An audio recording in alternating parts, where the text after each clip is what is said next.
पक्षी सप्ताहाचा आज तिसरा दिवस आहे आज. आणि या पक्षी सप्ताहाअंतर्गत आपल्या शारदाश्रमाच्या परिसरामध्ये अनेक पक्षी वास्तव्यास आहेत. कारण त्यांना आवश्यक असणारी जैवविविधता आपल्या परिसरामध्ये उपलब्ध आहे आणि याच्यामुळं पक्ष्यांचं हे रहिवासस्थान झालेलं आहे किंवा त्यांचं निवासस्थान झालेलं आहे. त्यांना खूप इथं अन्न मिळतंय, चारा मिळतोय, त्याचबरोबर त्यांना पोषक अशी साधनसंपत्ती इथं उपलब्ध आपल्या परिसरामध्ये उपलब्ध आहे.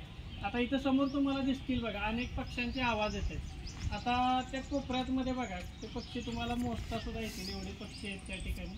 साधारणतः चिमणीपेक्षा छोटा आकाराचा तो पक्षी आहे. आणि त्याचबरोबर आणखी इथं वैशिष्ट्य सांगायचं झालं तर इथं खालच्या बाजूला तळ आहे बघा, आहे की नाही. म्हणजे पाण्याची व्यवस्था त्यांना इथंच आहे. आता हे पक्षी या वटलेल्या झाडावरती बसलेले, याचा अर्थ काय, तिथं काय खाद्य आहे का त्यांना? खाद्य आहे का तिथं? नाही.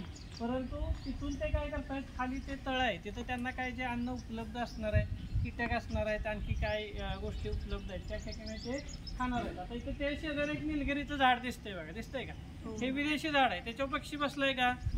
त्याच्यावर कुठल्या पक्षाचं घरटं दिसतंय का तुम्हाला? घरटं दिसत नाही, कारण हे विदेशी झाड आहे आणि त्याचा एक वास, उग्र वास येतो, त्याच्यामुळं पक्षी नॉर्मली तिथं राहणं पसंत करत नाही. म्हणून ते आपण कायम म्हणत असतो की देशी झाडांचं त्या ठिकाणी वृक्षारोपण करा, देशी झाडं लावा. आणि देशी झाडं जर आपण लावली तर त्या ठिकाणी पर्यावरणाचं संवर्धन आणि संरक्षण होईल. म्हणून देशी झाडं लावायची.